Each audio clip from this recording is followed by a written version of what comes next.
Olá, seja muito bem-vindo, bem-vinda nesse novo encontro literário. Hoje eu tenho o prazer de receber Maria Marques. Olá, Maria Marques, muito Olá, bem-vinda.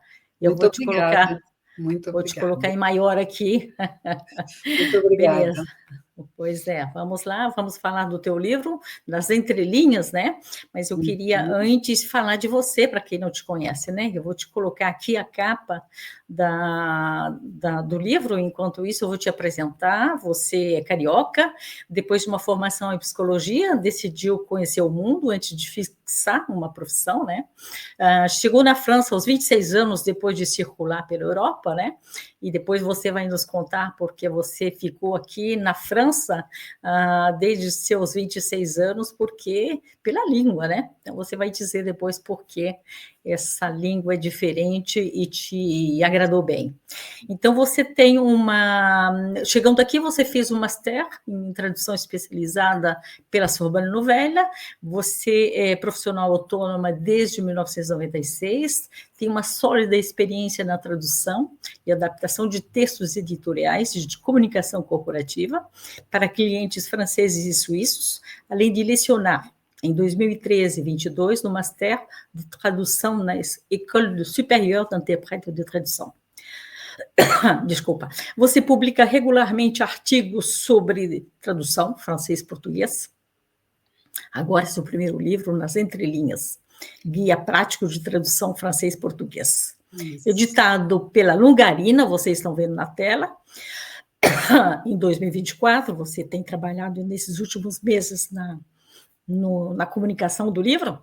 Uhum. Preciso dizer que ele existe no formato papel e-book, depois eu vou colocar aqui embaixo o endereço onde se pode adquiri-lo, né? Mas eu queria, esse trabalho, Maria, é um trabalho enorme, né? É um trabalho, você tem, como nasceu a ideia desse guia, né? Desse dicionário, né? Como é que foi isso? Como é que foi, mas foi a necessidade, né? A necessidade porque os dicionários normais, sejam unilíngues ou bilíngues, eles não atendem perfeitamente a necessidade do tradutor. Eles são bons, eles são informativos, eles dão boas definições, são exaustivos, né? Porque eles cobrem todo o vocabulário, todo o léxico da língua, mas eles não entram em detalhes e eles não cobrem certas conotações, certos usos modernos da língua, né? Então, principalmente no começo da minha carreira, eu era obrigada a usar um dicionário de francês, inglês e depois inglês-português para encontrar soluções melhores, né, para as minhas traduções. E eu não estou falando nem de termos técnicos, né? São termos corriqueiros da vida de todo dia. Por exemplo, a palavra enjeu, né?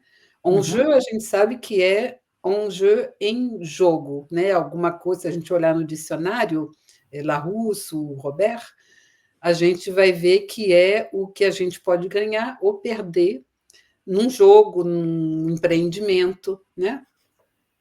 Mas se a gente pegar, por exemplo, eu separei um exemplo aqui, tá?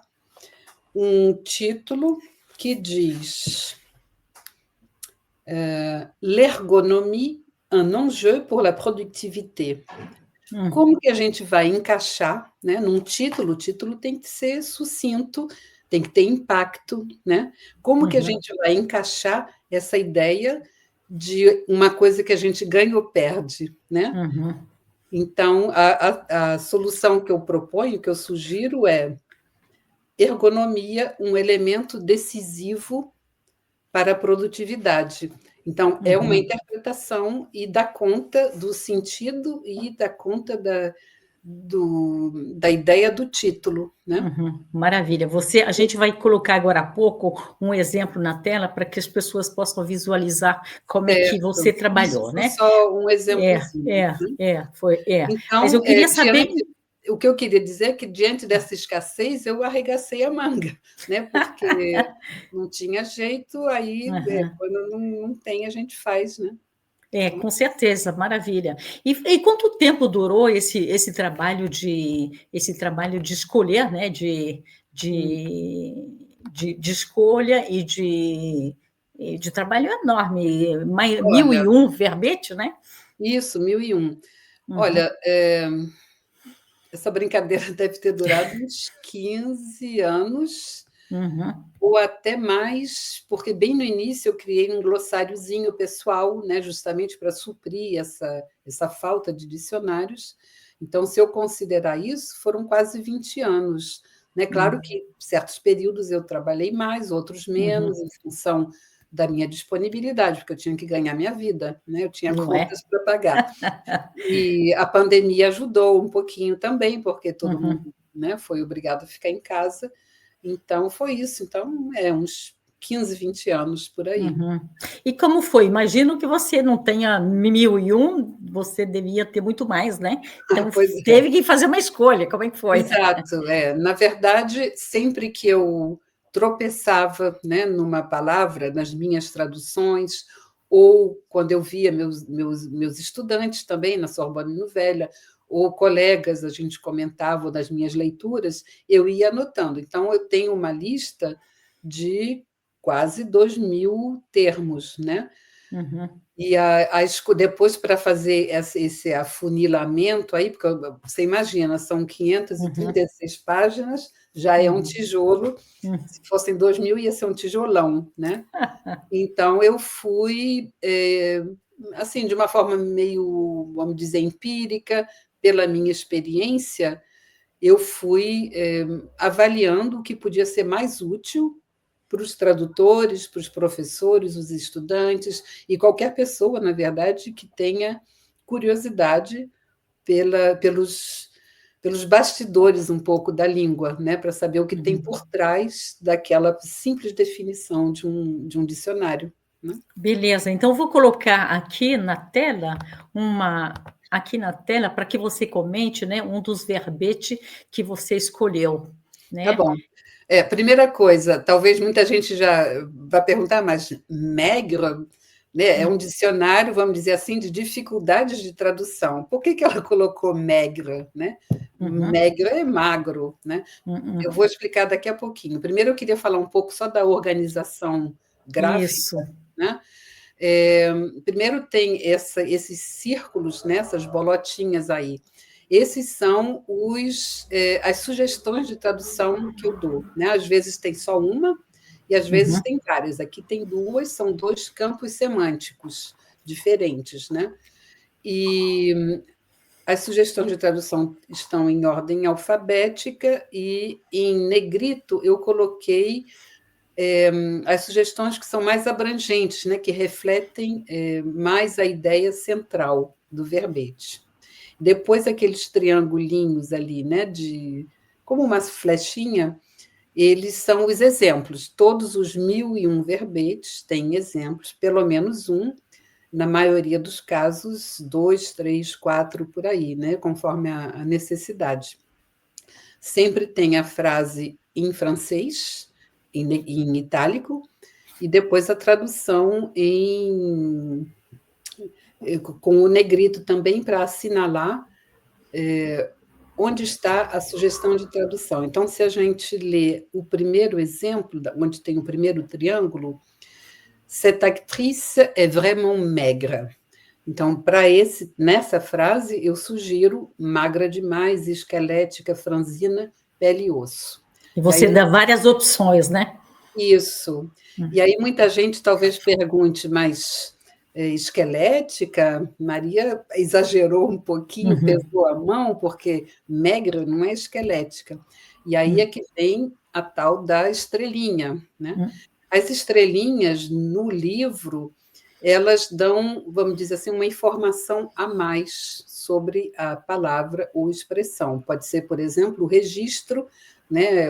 Você usa essa palavra mais num registro formal, ou então mais chulo, ou uma conotação negativa, cuidado ao usar essa palavra, ou uma ambiguidade.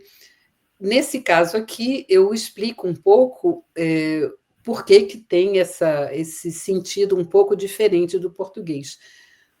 O francês tem duas palavras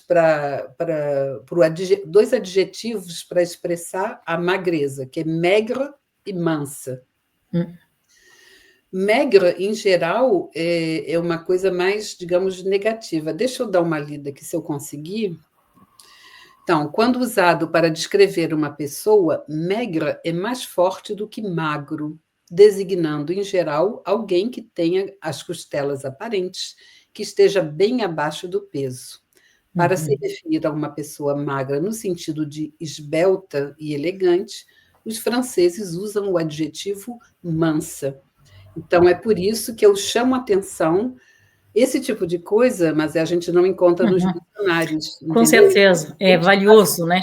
Né? Exatamente. Muita gente passa batido. E para essa apresentação gráfica, o que a gente tentou, né, junto com os editores, é facilitar um pouco a leitura, porque um tradutor apressado, talvez ele não precise nem ler tudo, ele procura o que ele está, né, a solução que ele está para o contexto dele, ele olha assim, ele já vai achar rapidamente, graças aos negritos, às bolinhas, às setinhas, entendeu? Então é isso. Maravilha, maravilha. E você acha que a versão e-book é melhor? A Olha, versão não é que seja melhor, elas são diferentes. O e-book, por exemplo, ele é muito útil para os intérpretes, né? Por exemplo, que estão num evento, né, interpretando uma conferência com tradução simultânea, né, interpretação simultânea, eles podem fazer uma busca muito rápida. Mas, por exemplo, eu tenho colegas que têm os dois formatos, primeiro porque eles gostam do formato do papel? e no papel eles podem anotar coisas. O meu, eu tenho esse aqui até que está limpo. Todo anotado. Eu tenho um outro que está todo cheio de post-it, todo cheio de anotação. E o e-book é mais assim, para você levar, por exemplo, quando para dar aula, né, a gente às vezes quer consultar, não precisa ficar levando esse tijolo peso todo, para a aula. Então, cada um tem a sua vantagem. Beleza. E Maria, você tem termos que te deram mais trabalho, que você gostou mais? Como é que foi essa jogada com esses termos todos? Há vários, né? Tem vários termos que me deram trabalho e vários de que eu gostei. Olha, alguns termos, além da pesquisa bibliográfica que eu fiz, eu também fiz enquetes, né? Eu lembro, por exemplo, com a expressão valeur sûre, né? Valor seguro, né? Eu preparei umas frases em contextos diferentes e aí eu fui entrevistando colegas ou outras pessoas de outras profissões e pedia para essas pessoas, todos de língua materna francesa, né? Pedia para elas me explicarem como elas interpretavam, como elas entendiam aquela expressão dentro daquele contexto. E para me dar sinônimos, né, perífrases também, né, para eu poder um pouco captar a essência do termo, porque não é fácil. Também separei um exemplozinho aqui, só um minutinho. Pour les touristes français, le Portugal reste une valeur sûre pour les vacances. A gente não pode falar valor seguro aí, não teria sentido, né? Então, eu proponho para os turistas franceses, Portugal é uma excelente opção para as férias, por exemplo, né? E de palavras que que eu gostei mais, eu acho que praticamente todas, porque esse trabalho me deu muito prazer, mas muito, muito prazer. Eu descobri nuances que eu não conhecia, abri o horizonte também no meu trabalho, né? Enriqueci o meu trabalho. Eu gosto muito de falsos amigos e dessas sutilezas, às vezes. Quer ver, por exemplo, a palavra oriental, eu falo sobre isso também no livro. Ela escreve igual, né? Em francês e em português, oriental, orientala. Se você for fazer uma pesquisa na França, procurando um restaurante, aí você bota restaurant oriental. Os resultados que você vai ter vão ser de restaurantes marroquinos, né? De comida árabe, libanês, né? Se você fizer a mesmíssima pesquisa no Brasil, os resultados vão ser de restaurantes mais asiáticos, né? Japonês, chinês. Então, Hum, esse tipo de coisa me fascina, né? uhum, com certeza. Gosto de chamar atenção, porque Uhum, quando a gente vê um oriental num texto francês para uhum, traduzir, a gente não pode ligar o piloto automático e colocar uhum. oriental, entendeu? Maravilha, Tem que olhar. maravilha.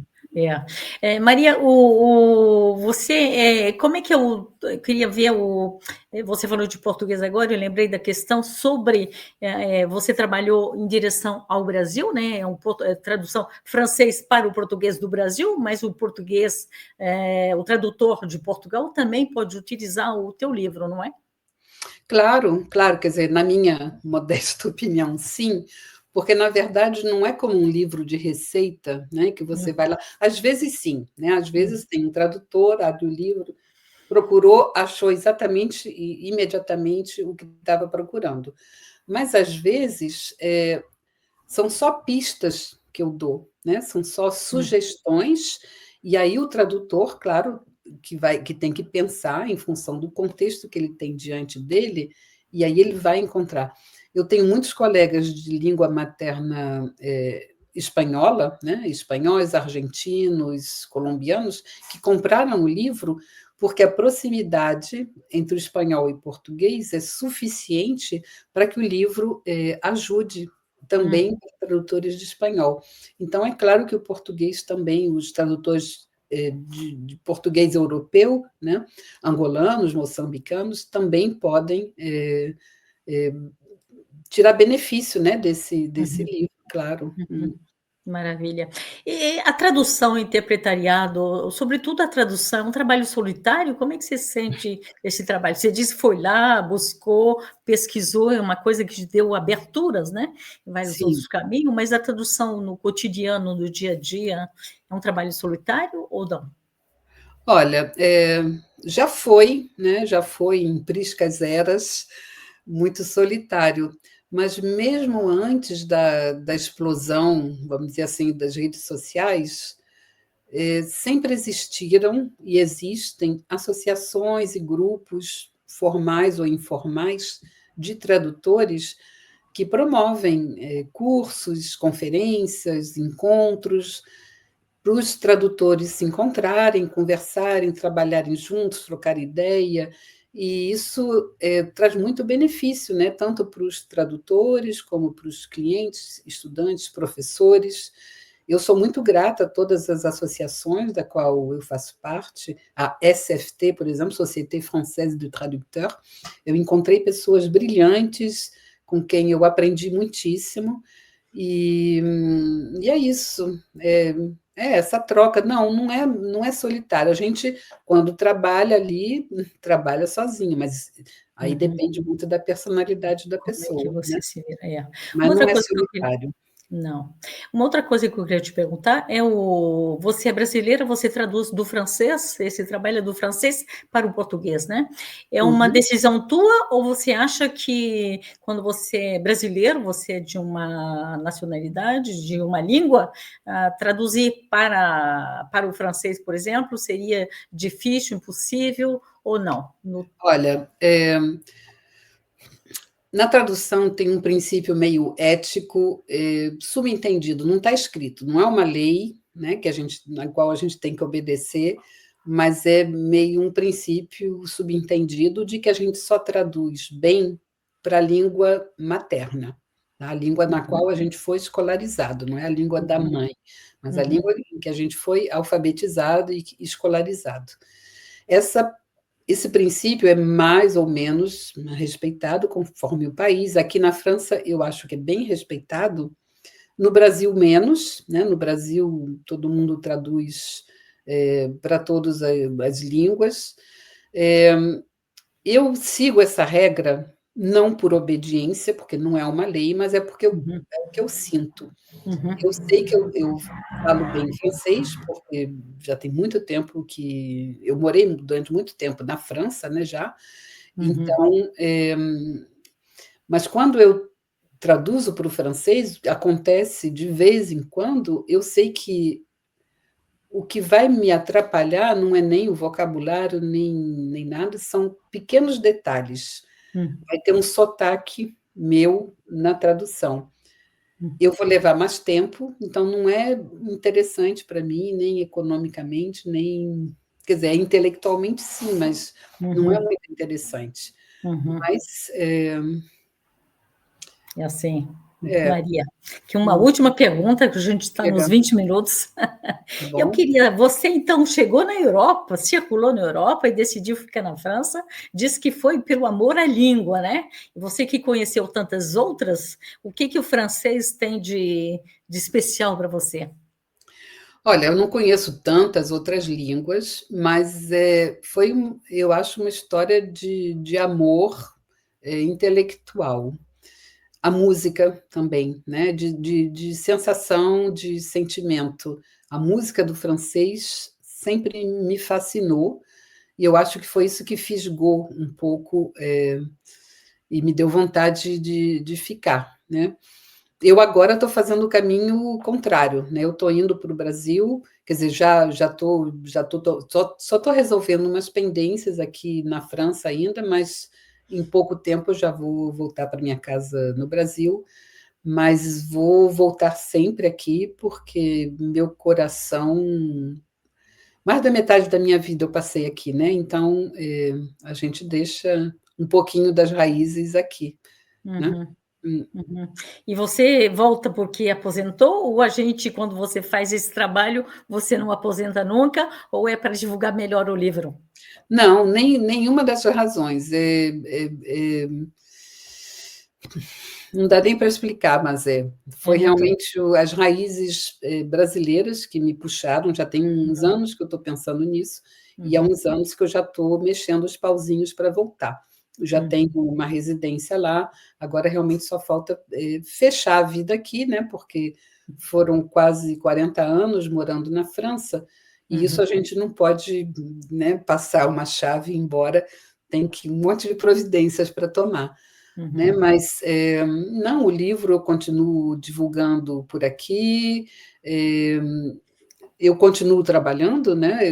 Eu me aposentei, vamos dizer assim, mas nem por isso eu estou trabalhando menos, estou trabalhando em tempo integral, né? Uhum. Então é só uma vontade realmente de agora estar mais perto de família, de raízes, do mar.